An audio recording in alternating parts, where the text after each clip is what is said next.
내일이면 이혼할 텐데 마치 복권이라도 당첨된 것처럼 축하 파티를 열어야 할 판이다. 그날 밤 남편이 내연녀의 침대 위에서 급사했다는 진실을 아는 사람은 오직 나뿐이다. 결혼 3주년을 기념해 차린 저녁 식사는 고급 원목 식탁 위에서 이미 싸늘하게 식어버렸다. 나는 향이 타오르는 제단을 멍하니 바라보았다.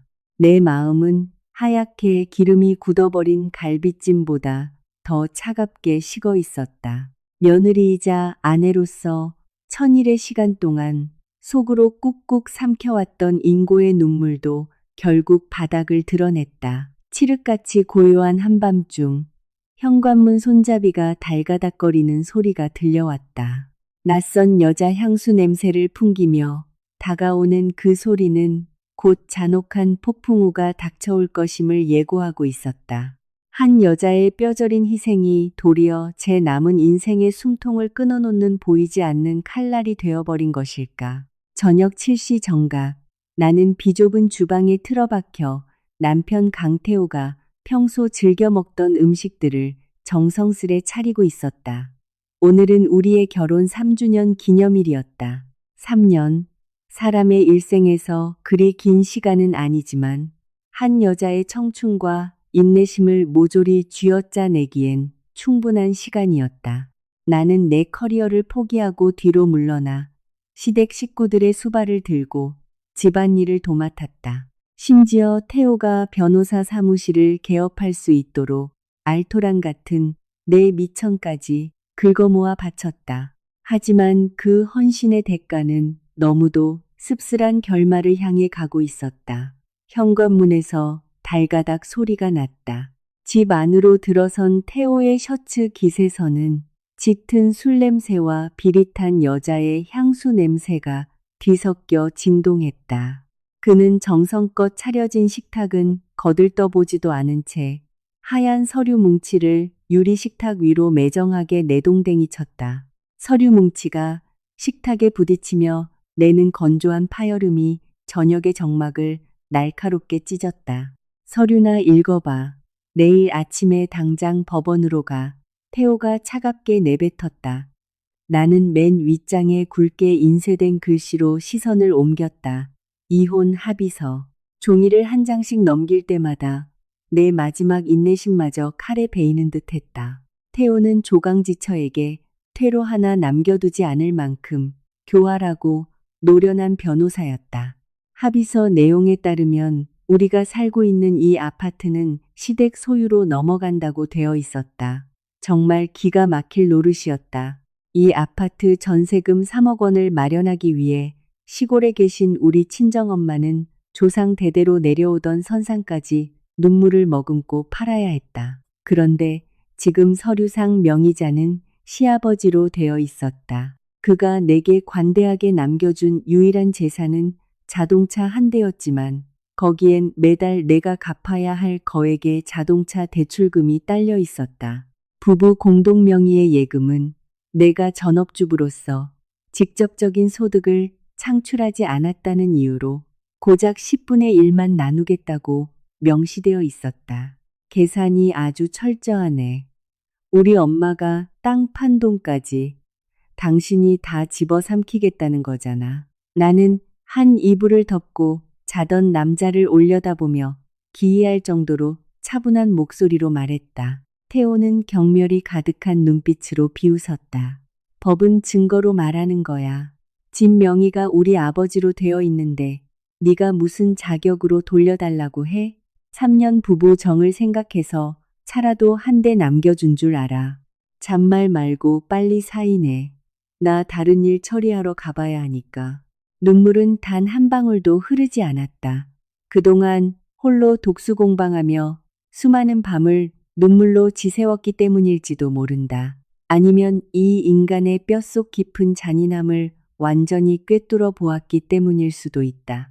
나는 볼펜을 쥐고 서류 맨 끝자락에 단호하게 내 이름을 갈겼었다. 그러고는 두말할 것도 없이 안방으로 직행했다. 작은 캐리어에 옷가지 몇 벌과 신분증을 쑤셔 넣는 데는 고작 15분밖에 걸리지 않았다. 캐리어를 끌고 현관을 나서며 나는 의기양양하게 썩소를 짓고 있는 그 남자를 등졌다. 도시의 밤은 노란 가로등 불빛에 잠겨 있었다. 나는 곧장 택시를 타고 절친한 친구 송아름의 집으로 향했다. 아름이는 언제든 나를 위해 문을 열어줄 유일한 친구였다. 차에 오르자마자 핸드백 속 휴대폰이 울렸다. 모르는 번호였지만 나는 그게 누구인지 단번에 알 수 있었다. 최하린. 태호가 미친 듯이 빠져있는 젊고 예쁜 내연녀였다. 자리 양보해줘서 고마워요, 언니. 내일부터 저랑 태호 오빠는 새 출발할 거예요. 빈털터리로 쫓겨난 거 축하해요. 화면에 뜬 도발적인 메시지를 보며 내 입가엔 서늘한 냉소가 번졌다. 나는 그 번호를 차단하고 배신자와 관련된 모든 연락처와 사진을 흔적도 없이 지워버렸다. 이 결혼은 이미 죽었다. 내 마음을 어지럽히는 잿더미 따위는 단 하나도 남겨둘 필요가 없었다. 그날 밤 아르민의 아파트의 푹신한 침대에 누워 나는 지난 3년 중 가장 평온한 잠에 빠져들었다. 남편이 언제 들어올지 몰라 깜짝깜짝 놀라며 기다릴 필요도 없었고 시부모님의 따가운 눈초리를 걱정할 필요도 없었다. 태호의 셔츠에서 나던 낯선 향수 냄새의 환영에 시달리지 않고 나는 처음으로 숨을 깊게 들이마시며 단잠에 빠져들었다. 다음 날 아침 7시 정각. 아침 햇살이 커튼 틈새로 스며들 무렵 내 휴대폰이 요란하게 울려댔다. 화면에는 낯선 유선 전화번호가 깜빡거리고 있었다. 나는 기지개를 켜며 일어나 통화 버튼을 눌렀다. 여보세요. 수화기 너머로 낮고 묵직하지만 대단히 엄숙한 남자의 목소리가 들려왔다. 안녕하십니까. 강태호 씨의 법적 배우자 한유진 씨 맞으십니까? 네, 맞습니다만. 실례지만 누구신가요? 불길한 예감이 스멀스멀 피어오르기 시작했다. 저는 관할경찰서 형사과 소속 조사관입니다. 안타까운 소식을 전해드리게 되었습니다. 강태호 씨가 오늘 새벽 관내의 한 모텔에서 사망했습니다. 신분증을 지참하시고 즉시 경찰서로 출석해 시신을 확인해 주시기 바랍니다. 청천벽력 같은 소식이었지만 기이하게도 나는 전혀 현기증이 나거나 고통스럽지 않았다. 휴대폰을 쥔 두 손은 떨림조차 없이 굳건했다. 나는 가을 호수처럼 잔잔한 목소리로 되물었다. 사망 원인이 무엇입니까, 형사님? 법의관의 1차 소견으로는 급성 심근경색입니다. 고인이 성관계 전 다량의 독주와 성기능 촉진제를 복용한 탓에 과도한 흥분 상태에 빠져 현장에서 즉사한 것으로 보입니다. 사건 발생 당시 고인은 최아린이라는 여성과 함께 있었습니다. 현재 해당 여성은 조사를 위해 경찰에 구금되어 있습니다. 사건 해결을 위해 조속히 출석해 주십시오. 알겠습니다. 30분 내로 가겠습니다. 나는 전화를 끊고 탁자 위에 휴대폰을 가볍게 내려놓았다. 아름이가 따뜻한 우유 2잔을 들고 주방에서 나왔다. 침대에 멍하니 앉아있는 나를 보며 아름이가 다가와 물었다. 표정이 왜 그래? 무슨 일 있어? 그 쓰레기 같은 놈이 또 무슨 수작이래. 강태호 죽었대. 나는 아름이를 보며 덤덤하게 한마디를 던졌다. 아름이는 깜짝 놀라 하마터면 우유잔을 바닥에 떨어뜨릴 뻔했다. 뭐? 너 지금 농담하는 거지? 조금 전 경찰에서 연락 왔어. 오늘 새벽 모텔에서 급성 심근경색으로 죽었대. 그 할인이라는 기집애랑 뒹굴다가 독주의 약물 과다 복용으로. 나는 통화 내용을 물 흐르듯 또렷하게 설명했다. 마치 생면부지 남의 이야기를 전달하는 것 같았다. 하늘도 참 얄궂다. 바로 어제 저녁까지만 해도 그 남자는 내 얼굴에 이혼 서류를 집어 던지며 조강지처를 잔인하게 내쫓고 내연녀에게 달려갔다. 그는 내 모든 재산을 빼앗고 나를 벼랑 끝으로 몰아넣었다고 확신하며 기세등등했겠지. 그런데 오늘 아침 우리가 법원에 가서 모든 법적 굴레를 끊어내려던 바로 그날, 그는 저승사자의 부름을 받았다. 태호의 죽음은 편안하지도 않았고 동정할 가치도 없는 그저 수치스럽고 처참한 최후일 뿐이었다. 나는 화장실로 들어가 찬물로 세수를 했다. 커다란 거울에 비친 내 모습을 보니 나이는 20대지만 가족이라는 폭풍우에 시달려 눈빛만큼은 이미 메마르고 굳어버린 한 여자가 서 있었다. 지금은 나약해질 여유가 없다. 나는 머리를 높게 틀어 올리고 어두운 색깔의 단정한 옷을 골라 입었다. 나의 정당한 권리를 되찾는 여정은 아직 끝나지 않았다. 오히려 훨씬 더 극적이고 잔혹한 다음 단계로 넘어갔을 뿐이다. 나는 가방을 챙겨 들고 문을 나서 곧장 관할 경찰서로 향했다. 경찰서 안으로 들어서자 차갑고 엄숙한 공기가 온몸을 감쌌다. 나는 사건을 담당하는 조사관을 직접 대면했다. 그는 어젯밤 현장에서 수거한 중요한 증거물이라며 태호의 휴대폰을 보여주었다. 화면은 여전히 켜져 있었고 미처 지우지 못한 문자 메시지들이 고스란히 남아 있었다. 한 글자 한 글자 읽어 내려가면서 나는 인간의 속내가 얼마나 끔찍할 정도로 악독해질 수 있는지 깨달았다. 태호는 나를 주방 구석에나 처박혀 있는 멍청하고 촌스러운 마누라라고 조롱하고 있었다. 하지만 더 소름 끼치는 것은 내연녀가 보낸 답장이었다. 그녀는 태호에게 걸림돌인 나를 빨리 치워버리라고 애교 섞인 투정을 부렸다. 심지어 최아리는 결혼 직후 시부모인 태호의 부모님을 당장 요양원으로 내쫓고 자기가 그 아파트의 주인이 되겠다는 치밀한 계획까지 세워두고 있었다. 태호는 그녀의 영악함을 칭찬하며 안심하고 기다리라고 맞장구를 쳤다. 평생 아들 하나만 바라보고 오냐오냐 키워온 두 노인네가 친아들의 손에 의해 내연녀의 비위나 맞추는 제물로 바쳐질 뻔했다니 참으로 씁쓸한 일이었다. 바로 그때 진술실 문이 벌컥 열렸다. 경찰 2명에게 이끌려 복도를 지나가는 최아린의 모습은 어젯밤 내게 도발적인 사진을 보낼 때의 그 오만하고 화려했던 자태가 아니었다. 지금 내 눈앞에 있는 여자는 산발을 한 채 눈물로 화장이 엉망이 된, 옷차림은 흐트러지고 지독한 술 냄새를 풍기는 비참한 몰골이었다. 나를 발견한 최하리는 물에 빠진 사람이 지푸라기라도 잡듯 내 팔을 덥석 부여잡고 처절하게 통곡했다. 유진 언니, 언니가 증언 좀 해주세요. 저 태호 오빠 안 죽였어요. 저 정말 아무 짓도 안 했어요. 언니가 제발 말 좀 잘 해주세요. 나는 싸늘하게 최아린의 손을 뿌리치고 핸드백에서 티슈를 꺼내 그녀가 만졌던 내 피부를 벅벅 닦아냈다. 내 눈빛은 칼날처럼 날카롭게 내 가정을 제 손으로 파탄낸 원수를 꿰뚫어 보았다. 진정하시죠. 경찰 조사 결과 그쪽 두 사람의 문란한 사생활 때문에 지병이 도져 사망한 거라 명백히 밝혀졌잖아요. 나는 여기서 증언할 권리도 이유도 없습니다. 다만 한 가지 풀어야 할 의문이 있네요. 내 남편 통장에 있던 예금은 다 어디로 갔죠? 최아리는 화들짝 놀라며 시선을 피했고 얼굴은 사색이 되었다. 그녀는 황급히 고개를 저으며 뻔뻔하게 발뺌했다. 전 몰라요. 무슨 돈인지 하나도 몰라요. 나는 담당 조사관을 향해 고개를 돌리며 단호하게 말했다. 경찰에서 제 남편의 은행 계좌를 철저히 조사해 주시길 요청합니다.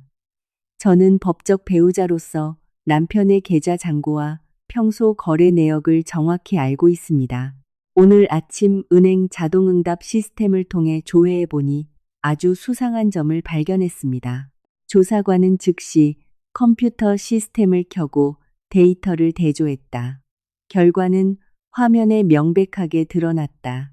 구급차가 모텔에 도착하기 20분 전 태호의 휴대폰을 통해 대포 통장으로 10억 원이라는 거액이 이체된 기록이 있었다. 당시 현장에 있던 유일한 사람이자 태호의 휴대폰 비밀번호를 아는 사람은 최아린 뿐이었다. 그녀는 내연남이 심근경색으로 고통에 몸부림치는 틈을 타 구급차를 부르기는커녕 그 거액을 훔쳐낸 것이다. 진실이 백일하에 드러나자 최하린의 신락 같던 희망은 완전히 무너져 내렸다. 경찰은 절도 및 생명이 위태로운 자를 고의로 방치한 유기치사 혐의로 최하린을 긴급 체포하겠다고 엄중하게 통보했다. 서늘한 복도를 따라 그녀의 절망적인 절규가 처절하게 메아리 쳤다. 나는 팔짱을 낀 채 그녀가 끌려가는 모습을 무표정하게 지켜보았다. 하늘의 그물은 엉성해 보여도 결코 죄인을 놓치지 않는다. 악업을 뿌린 자는 반드시 쓴 열매를 거두게 마련이다. 내가 당직 데스크에서 태호의 유품을 인계받는 서류에 서명을 막 끝냈을 때 경찰서 마당 쪽에서 가슴을 찢는 듯한 통곡 소리가 들려왔다. 시부모님이 사색이 되어 달려오고 있었다. 시어머니는 헝클어진 머리에 핏발선 눈을 하고 쉴 새 없이 자기 가슴을 주먹으로 치며 달려왔다. 뒤따라오는 시아버지는 노쇠한 얼굴이 하얗게 질린 채 당장이라도 쓰러질 듯 비틀거렸다. 그들은 나보다 몇 시간 늦게 당국에 연락을 받은 모양이었다. 접견실 문가에 서 있는 나를 발견하자마자 시어머니는 화살처럼 튀어와 비쩍 마른 손가락으로 내 얼굴을 삿대질하며 모진 말들을 퍼부어댔다. 내년이 마누라 노릇을 어떻게 했길래 내 아들이 길바닥에서 객사하도록 내버려둬. 이 재수 없는 년, 우리 집에 불행을 몰고 온 년, 당장 내 아들 살려내. 그녀가 손을 번쩍 들어 내 뺨을 치려 했지만 나는 재빨리 한 걸음 물러서며 그 부당한 손찌검을 피했다. 내 두 눈에는 과거처럼 두려움이나 굴욕감 따위는 찾아볼 수 없었다. 어젯밤 이혼 합의서와 함께 내 인내심도 완전히 바닥났기 때문이다. 나는 핸드백을 열고 새하얀 종이 한 장을 꺼내 두 노인네 앞에 탁자 위로 매몰차게 던졌다. 두 분 똑똑히 보세요. 당신네 아들이 어젯밤 이 서류를 내 얼굴에 집어 던졌습니다. 나한테 이혼을 강요하고 빚더미만 안겨준 채 빈손으로 길거리로 내쫓았다고요. 난 어젯밤 이미 그 집에서 나왔습니다. 이제 그 사람 생사는 나와 아무 상관없습니다. 시아버지는 떨리는 손으로 합의서를 집어들었다. 선명하게 찍힌 태호의 서명과 이혼 합의서라는 글귀에 그는 망연자실했다. 하지만 시어머니는 여전히 뻣뻣하게 고개를 치켜들고 귀한 아들을 맹목적으로 감쌌다. 그녀는 사람이 붐비는 곳임에도 아랑곳하지 않고 내게 악을 썼다. 분명 내년이 무슨 큰 잘못을 저질렀으니 우리 아들이 널 내쫓았겠지. 내 아들이 얼마나 잘 나가는 변호사인데 조강지처를 함부로 대했겠어? 이게 다 내년 탓이야. 나는 씁쓸한 헛웃음을 터뜨렸다. 휴대폰 화면을 가볍게 터치해 어젯밤 최하린이 보낸 사진을 열었다. 그리고 시어머니의 눈앞에 바짝 들이밀었다. 사진 속 태호와 최아린은 다정하게 껴안고 와인잔을 부딪히며 새 출발을 축하하고 있었다. 그 밑에는 노골적인 도발이 담긴 메시지까지 적혀 있었다. 당신네 아들이 날 쫓아낸 이유가 바로 여기입니다.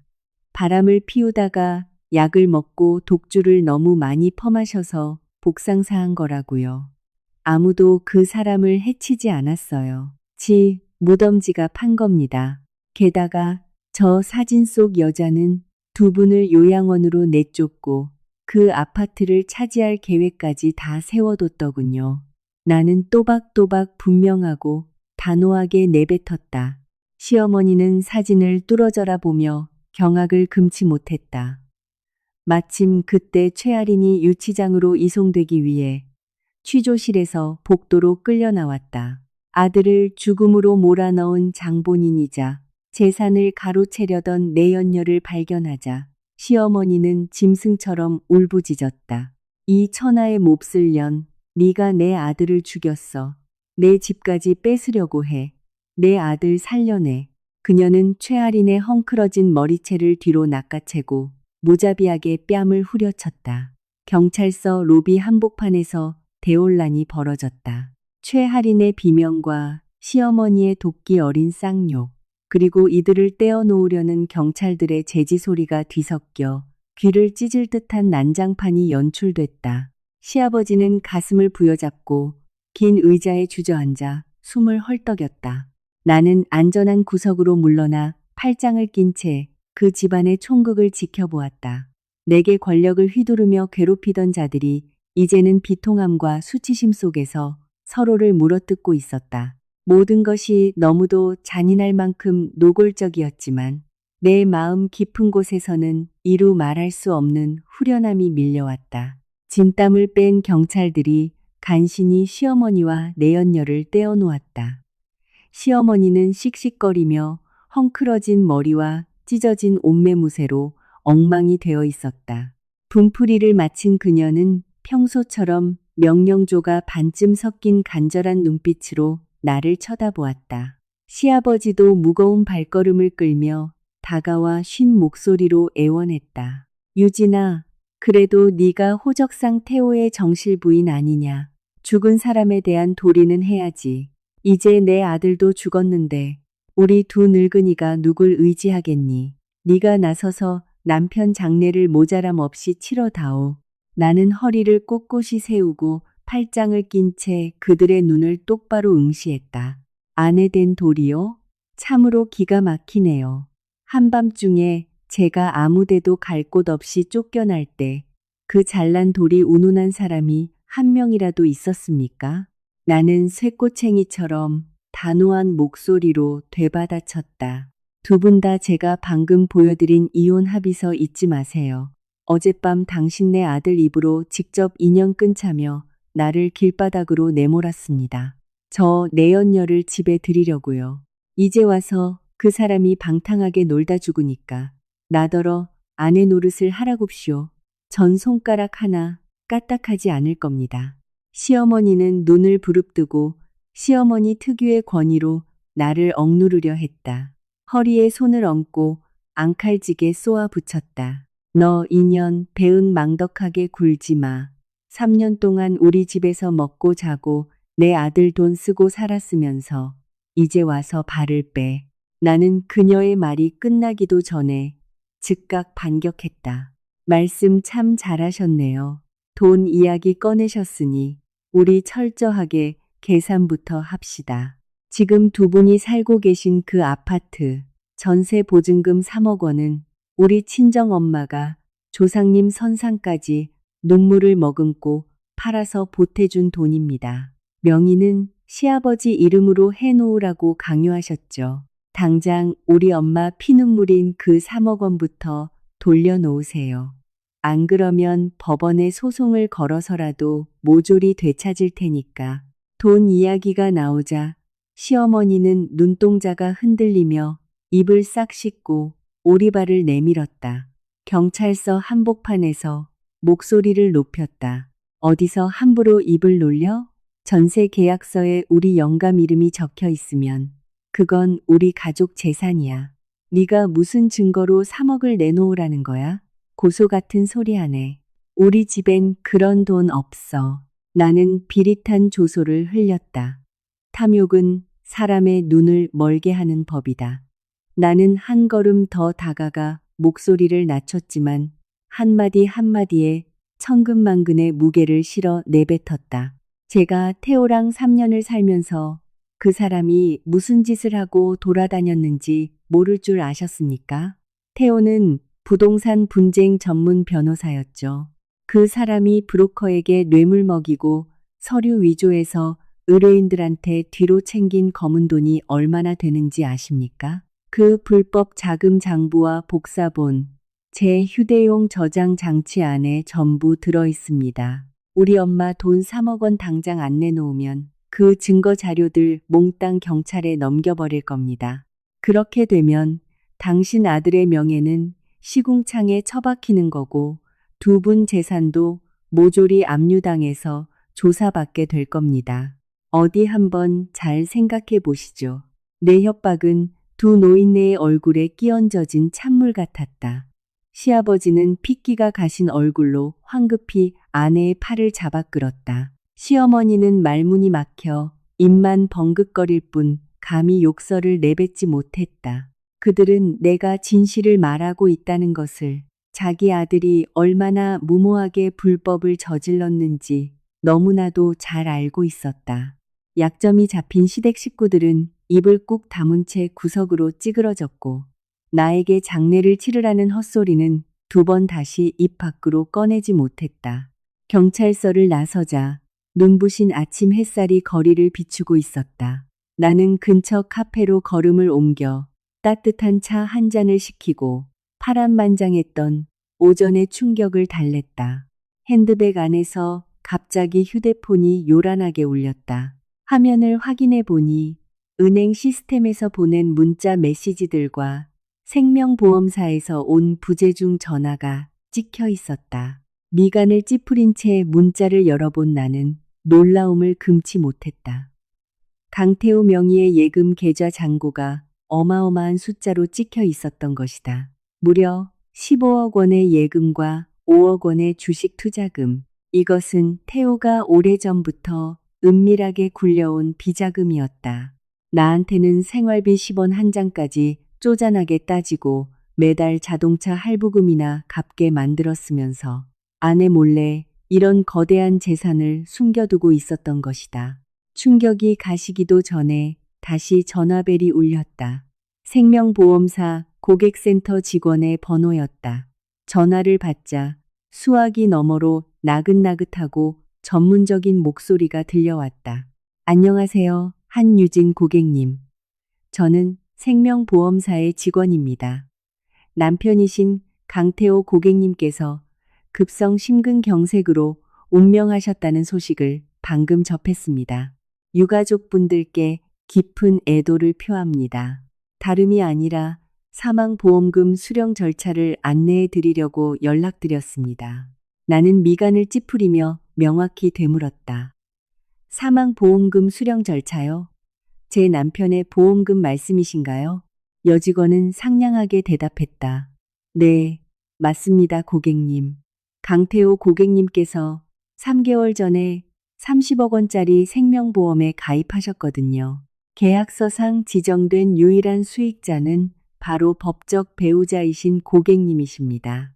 남편분의 사망진단서와 혼인관계 증명서를 지참하시고 지점으로 내방해 주시면 바로 지급 절차를 진행해 드리겠습니다. 내 심장이 거칠게 요동쳤다. 사망보험금 30억 원에 현금 및 주식 투자금 20억 원, 총 50억 원. 내 평생 꿈조차 꿔본 적 없는 어마어마한 액수였다. 참으로 기가 막힌 운명의 장난이었다. 태호가 나를 버리고 최아린에게 가려고 작정했던 3개월 전부터 가입한 보험이었다. 분명 오늘 법원에서 이혼을 마무리하자마자 보험금 수익자를 자기가 물고 빠는 내연녀로 바꿀 속셈이었을 것이다. 하지만 하늘은 스스로 돕는 자를 돕는다고 했던가. 어젯밤 내민 이혼 합의서는 법원의 판결이 나지 않은 이상 휴지 조각이나 다름없었다. 법적으로 나는 여전히 강태호의 합법적인 배우자이자 1순위 유일한 상속자였다. 그는 온갖 교활한 수를 써 나를 빈털터리로 내몰고 합법적으로 재산을 빼돌리려 했지만 재판 당일 새벽에 저승사자가 찾아올 줄은 꿈에도 몰랐던 것이다. 태호는 모든 것을 남겨두고 떠났다. 그가 평생 악착같이 긁어모으고 아내를 해치기 위해 계산했던 거대한 재산은 이제 그가 무정하게 버렸던 여자의 손에 고스란히 떨어졌다. 나는 따뜻한 차를 한 모금 마셨다. 혀끝에 닿은 쌉쌀한 맛이 목구멍으로 넘어가면서 달콤한 여운으로 남았다. 남의 집 며느리로 3년 동안 겪었던 억울함과 수모가 눈 녹듯 사라지는 기분이었다. 이것은 하늘에서 뚝 떨어진 행운이 아니라 내 청춘의 희생과 고향에 계신 늙은 어머니의 말을 날 없던 눈물에 대해 하늘이 내려준 정당한 보상이며 인과응보였다. 나는 고개를 꼿꼿이 들고 숨을 깊게 들이마셨다. 내 인생은 이 순간부터 완전히 새로운 장으로 접어들고 있었다. 카페를 나와 나는 상속 재산 확인 절차를 밟기 위해 도심에 있는 은행 본점으로 직행했다. 특별 고객을 위한 귀빈실에 앉아 있자 은행 직원이 대단히 정중하고 깍듯한 태도로 나를 맞이했다. 태호의 사망진단서, 혼인관계 증명서, 그리고 아직 법원의 확정 판결을 받지 못한 이혼 합의서 등 두툼한 서류 뭉치를 꼼꼼히 검토한 직원은 고개를 들어 전문적인 미소를 지어 보였다. 한유진 고객님, 제출하신 신분증과 법적 서류 모두 완벽히 유효합니다. 법적으로 고객님은 강태호님의 예금 15억 원과 투자 자산 5억 원 등 모든 자산에 대한 유일하고 합법적인 상속인이십니다. 저희가 즉시 고인의 계좌를 동결하고 이 모든 자산을 고객님 명의로 이전하는 절차를 진행하겠습니다. 며칠 정도 소요될 예정입니다. 나는 가볍게 고개를 끄덕이고 필요한 양식에 서명한 뒤 원본 서류를 돌려받았다. 당연히 내 것이어야 할 것을 되찾기 위해 서명란에 펜을 긋는 기분은 이루 말할 수 없이 홀가분했다. 은행의 커다란 유리문을 밀고 막 나섰을 때 또다시 휴대폰이 울렸다. 화면에 뜬 전혀 모르는 번호를 보고 통화 버튼을 눌러 귀에 댔다. 한유진 씨 맞죠?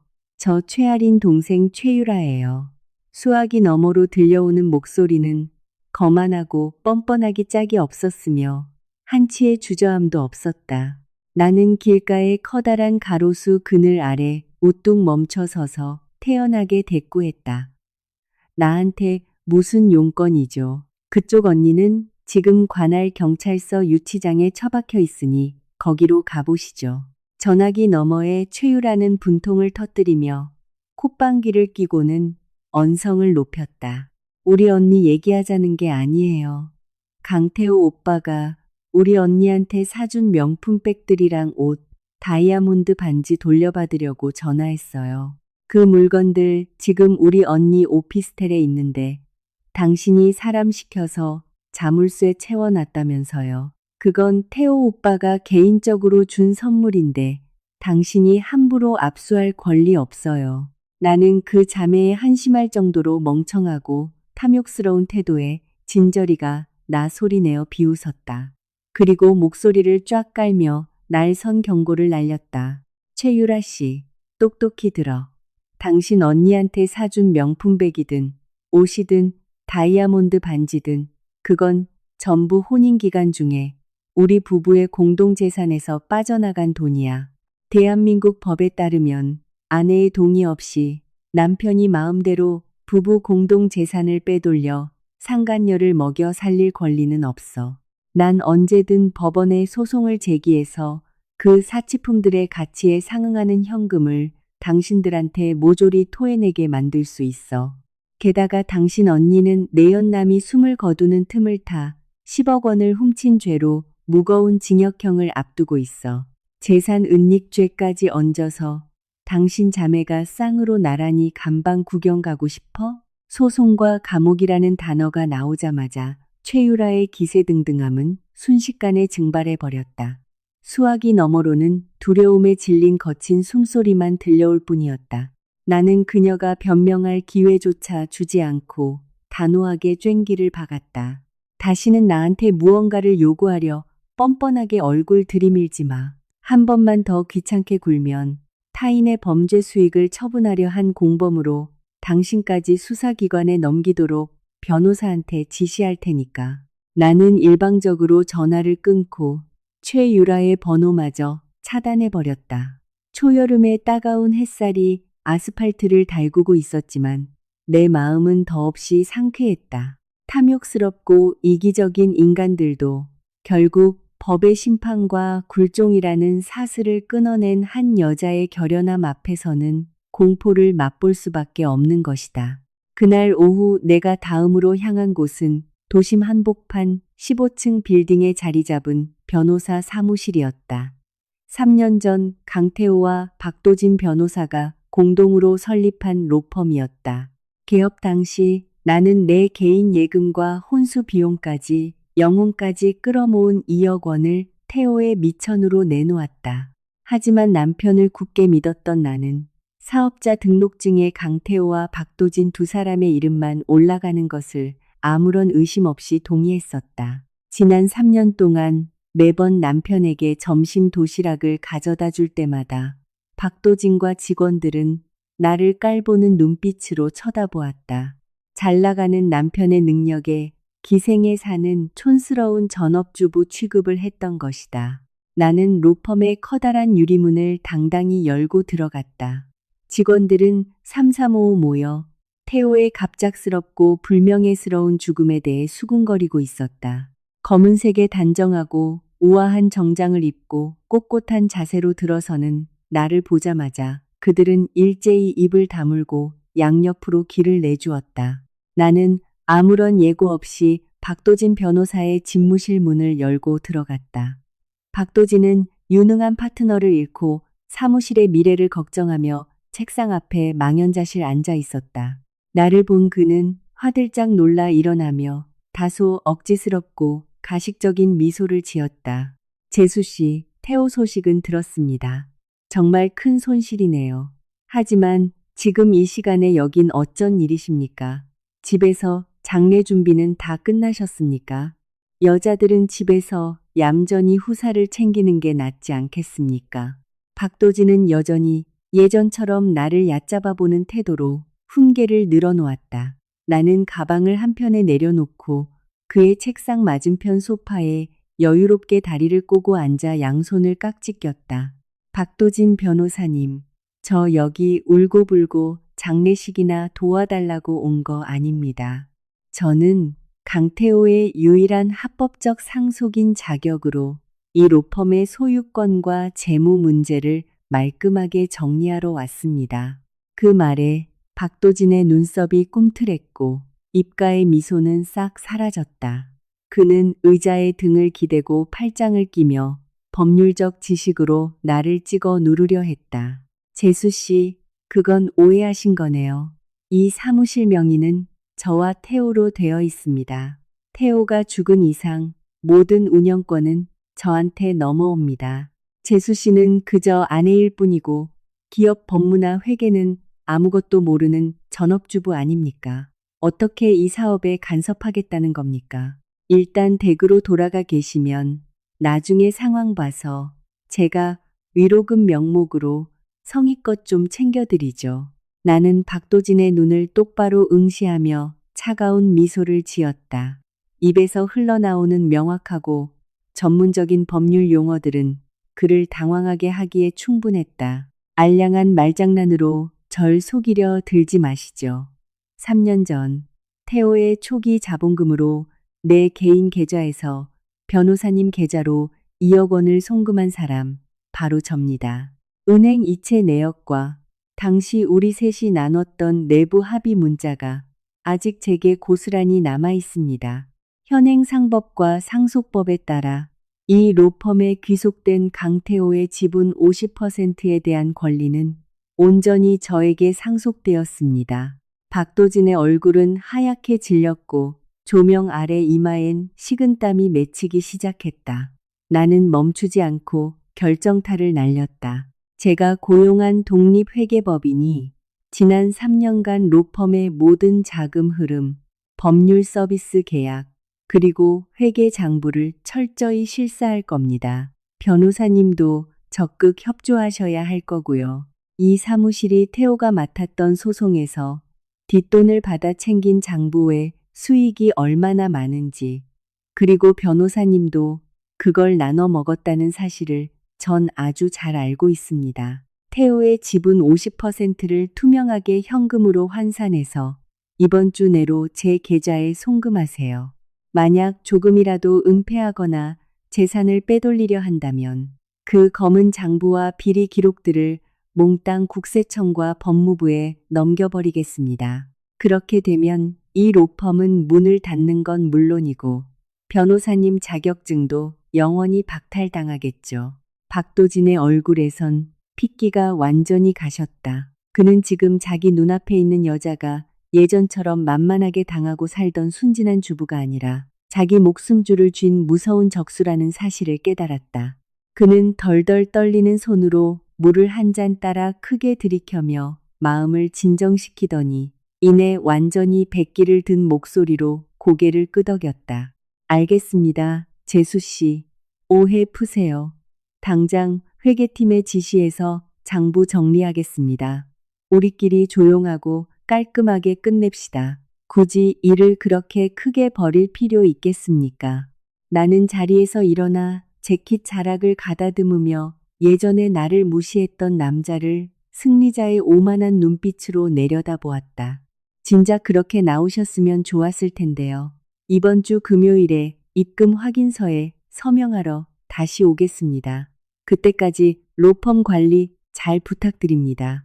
나는 뒤돌아 걸어 나갔다. 하이힐 굽이 바닥에 부딪히며 내는 경쾌한 소리가 로펌 복도를 가득 채웠다. 지난 세월, 세상 사람들의 멸시를 견뎌낸 대가로 얻어낸 정당하고 당당한 나의 권리였다. 변호사 사무실에서 회수한 첫 번째 재산이 드디어 내 손에 들어왔다. 운명적인 그날로부터 정확히 일주일 뒤 은행 계좌에 있던 상속 예금과 박도진 변호사에게서 받아낸 지분 환산액이 내 개인 계좌로 깔끔하게 입금되었다. 엄청난 거액이 찍힌 은행카드를 손에 쥐었지만 가장 먼저 떠오른 생각은 명품 쇼핑이나 화려한 해외여행으로 나 자신을 보상하는 것이 아니었다. 내 머릿속을 채운 건 오직 고향에 계신 주름진 어머니의 모습뿐이었다. 딸을 시집 보낼 때 전세금 3억 원을 마련해 주려고 대대로 물려온 갑오 같은 선산과 낡은 한옥을 눈물을 머금고 팔아야 했던 우리 어머니. 그런데도 무능한 딸인 나는 시댁 식구들에게 그 돈을 뻔뻔하게 빼앗기고 말았다. 그 사실이 내 가슴을 갈갈이 찢어 놓았다. 나는 당장 고속버스를 타고 아침 일찍 고향 마을로 향했다. 마을 어귀에 들어서자 낯익은 풍경들이 여전했다. 시원한 대나무 숲이 오후의 바람에 쏴쏴 흔들렸다. 나는 곧바로 우리 가족이 살았던 옛 한옥으로 직행했다. 지금은 어느 중년 부부가 그 집을 사서 살고 있었다. 자금의 여유가 넘쳤던 나는 망설임 없이 현재 시세의 2배가 넘는 금액을 불렀다. 너무도 파격적인 조건에 그 부부는 즉석에서 고개를 끄덕였고 단 3일 만에 집을 비워주기로 했다. 친정 엄마의 이름이 박힌 집문서를 손에 쥐는 순간 왈칵 눈물이 쏟아졌다. 내 어린 시절의 추억과 평생을 바친 어머니의 땀과 눈물이 마침내 진짜 주인의 품으로 돌아온 것이다. 나는 동네 끝자락에 있는 허름한 집으로 향하는 익숙한 흙길을 걸었다. 어머니가 지난 3년 동안 먼 친척의 셋방에 얹혀 살던 곳이었다. 대문 밖에서 내 실루엣을 발견한 어머니는 다듬던 나무를 내팽개치고 허둥지둥 마중을 나오셨다. 어머니의 머리엔 백발이 더 무성해졌고 눈가엔 깊은 주름이 패어 있었다. 혼자 캐리어를 끌고 온 나를 보며 어머니는 걱정스러운 얼굴로 물었다. 언제 왔어? 버스 터미널로 데리러 가게 연락이라도 하지. 그나저나 태호는 어디 두고 혼자 왔어? 둘이 또 부부싸움이라도 했니? 나는 어머니를 와락 끌어안았다. 낡은 셔츠에서 배어나는 익숙한 땀 냄새를 한껏 들이마셨다. 그동안 짊어졌던 모든 무거운 짐과 서름이 이 따뜻한 품속에서 눈 녹듯 사라지는 것 같았다. 나는 목이 메는 것을 꾹 참고 또박또박 웃으며 말했다. 엄마, 나 이제부터 엄마랑 여기서 계속 살 거야. 태호는 죽었어. 사연이 긴데 나중에 천천히 다 얘기해 줄게. 근데 오늘 내가 엄마한테 줄 진짜 엄청난 선물을 가져왔어. 말을 마치자마자 나는 핸드백에서 반짝이는 열쇠 꾸러미와 빨간 도장이 찍힌 집문서를 꺼내 굳은 살이 박인 어머니의 두 손에 조심스레 쥐어드렸다. 어머니는 열쇠 꾸러미와 종이에 적힌 굵은 글씨를 번갈아 보며 어리둥절해 하셨다. 이게 다 뭐여? 옛날 우리 집 집문서가 왜 여기 있어? 내가 내 몫으로 마땅히 받아야 할 돈으로 우리 옛날 집을 다시 샀어. 이제 우리 새빵살이 안 해도 돼. 엄마랑 나 우리 집으로 다시 돌아가는 거야. 어머니는 망연자실했다. 바짝 마른 두 손이 덜덜 떨리며 종이를 쓸어내렸다. 굵은 눈물이 뚝뚝 떨어져 집문서를 적셨다. 어머니는 나를 꽉 끌어안고 어린아이처럼 소리내어 목 놓아 우셨다. 그것은 지난 세월 딸을 위해 삼켜야 했던 인고와 수모가 한꺼번에 터져 나오는 가장 벅찬 환희의 통곡이었다. 흙바닥 한가운데서 우리 모녀는 그렇게 부둥켜 안고 한참을 울었다. 거대한 재산이란 결국 생명력 없는 숫자일 뿐이다. 그러나 그것이 가져다 준 가장 위대한 가치는 내가 세상에서 가장 사랑하는 어머니의 미소와 평온함이었다. 옛집은 돌아왔고 사랑으로 충만한 새로운 시작이 우리 모녀의 앞날을 기다리고 있었다. 눈물겨운 고향 방문을 마치고 다시 서울로 돌아오자 내 마음은 천근만근 바위를 내려놓은 듯 가벼웠다. 그날 저녁 나는 가장 끔찍했던 폭풍우 속에서도 항상 내 곁을 지켜준 소중한 절친 아름이를 도심 최고급 레스토랑으로 초대해 축배를 들었다. 화려한 샹들리에의 황금빛 조명과 감미로운 음악이 흐르는 가운데 우리는 진홍빛 레드와인이 담긴 잔을 부딪혔다. 내 인생의 눈부신 해방을 위하여. 아름이는 자랑스러운 눈빛으로 나를 바라보았다. 활짝 웃으며 상기된 목소리로 말했다. 유진아, 결국 너 그 지옥 구덩이에서 완벽하게 탈출했구나. 지금 내 모습을 봐. 예쁘고 돈도 많고 너무 당당하잖아. 그 인간 쓰레기 자식은 이런 호강을 누릴 복도 없었던 거지. 나는 레드와인을 한 모금 머금었다. 달콤하면서도 쌉싸름한 맛이 혀끝에 감돌았다. 태호를 떠올려도 이젠 내 마음에 원망이나 슬픔 같은 잔물결조차 일지 않았다. 지금의 나에게 3년의 결혼 생활은 지독한 겨울 감기 같은 것이었다. 병을 앓는 동안에는 온몸이 부서질 듯 아프고 지치지만 다 낫고 나면 면역력이 생겨 예전보다 훨씬 더 강인해지는 것처럼 말이다. 나는 이제 완치되었다. 나는 휴대폰을 꺼내 클라우드 폴더를 열었다. 그곳엔 태호와 시댁 식구들에 대한 옛날 문자 메시지와 사진들의 백업본이 남아 있었다. 나는 일말의 망설임도 없이 영구 삭제 버튼을 눌렀다. 화면에 작업 완료라는 알림이 떴다. 어두운 과거는 흔적조차 남기지 않고 완벽하게 지워졌다. 나 그 집에 대한 흔적 다 지워버렸어. 내일부터 내 인생의 가장 중요한 3가지 목표를 실행에 옮길 거야. 나는 절친에게 흥분된 목소리로 계획을 털어놓았다. 아름이는 기대에 찬 눈빛을 반짝이며 몸을 앞으로 기울였다. 무슨 계획인데? 얼른 말해봐. 첫째, 보험금이랑 로펌에서 받은 지분은 전부 장기 예금과 안전한 투자 상품에 넣어둘 거야. 난 아주 튼튼하고 흔들리지 않는 재정 기반이 필요하거든. 둘째, 내일 당장 최고의 목수들을 섭외해서 시골집으로 보낼 거야. 우리 엄마가 편안하게 노후를 보낼 수 있도록 최고급으로 크고 단단하게 리모델링해 드릴 거야. 평생 고생만 하신 우리 엄마, 이제 진짜 호강시켜 드려야지. 나는 숨을 깊이 들이마셨다. 내 두 눈에는 찬란하고 굳건한 불꽃이 타오르고 있었다. 그리고 3번째. 이게 내 인생에서 제일 중요한 목표야. 그동안 내가 혼자서 악착같이 공부했던 지식과 지금 내 자본을 바탕으로 로스쿨 진학과 변호사 시험 준비에 올인할 거야. 나 한때는 남편 뒤에 숨어서 전업주부로 살며 내 꿈을 버렸잖아. 하지만 이젠 내 2발로 당당하게 설 거야. 훌륭한 변호사가 되어서 법을 무기 삼아 약한 여자들을 지켜주고 싶어. 나처럼 억울한 일을 당하는 여자가 없도록 말이야. 아름이는 감격에 겨워 눈시울을 붉히며 열렬히 박수를 쳤다. 너무 멋지다, 내 친구. 넌 무조건 해낼 줄 알았어. 자, 미래의 훌륭한 변호사님을 위해 건배. 청아한 유리잔 부딪히는 소리가 따뜻한 공간을 가득 채웠다. 독립적이고 주체적인 두 여자의 환한 웃음이 함께 어우러졌다.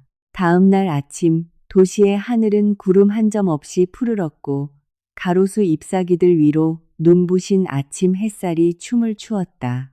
나는 아름이의 집을 나서며 단정하고 세련된 베이지색 트렌치 코트를 걸쳤다. 넓은 보도를 성큼성큼 걸으며 고개를 들어 시원한 바람결에 풍성한 긴 머리를 날려보냈다. 내 등 뒤로는 나를 무너뜨리려 했던 탐욕스럽고 악독한 자들이 자기 죄의 대가를 혹독하게 치르고 있는 끔찍한 비극의 결혼 생활이 완전히 저물어 있었다. 그리고 내 눈앞에는 아침 해처럼 눈부시게 빛나는 새로운 세상이 두 팔을 벌려 나를 맞이하고 있었다. 나는 완벽한 자유와 자존감, 그리고 벅찬 희망을 가슴에 품고 당당하게 발걸음을 내디뎠다. 오후의 붉은 햇살이 새로 지붕을 얹은 한옥집 처마를 비스듬히 비추었다. 나는 마당 우물가에 여유롭게 앉아 나무를 다듬고 있었다. 작은 부엌에서 간간히 들려오는 어머니의 가벼운 기침 소리마저 더없이 평화롭게 느껴졌다. 폭풍우는 지나갔고 인간의 도리를 짓밟고 탐욕에 눈이 멀었던 자들은 모두 법과 인과응보의 징벌 앞에 고개를 숙이고 처절한 대가를 치렀다. 여자의 일생은 맑은 물과 같다지만 결코 배신과 부조리에 자신의 운명을 내맡기며 체념해선 안 된다. 부부의 정이 떨어지면 의리도 끝나는 법이지만 자기 자신의 존엄성과 본질적인 가치는 그 어떤 순간에도 결코 잃어서는 안 되는 가장 귀중한 것이다. 가치 없는 인간들을 미련 없이 잘라내는 것은 실패가 아니다. 그것은 스스로에게 가장 찬란하고 평온한 부활의 문을 열어주는 가장 지혜로운 방법인 것이다.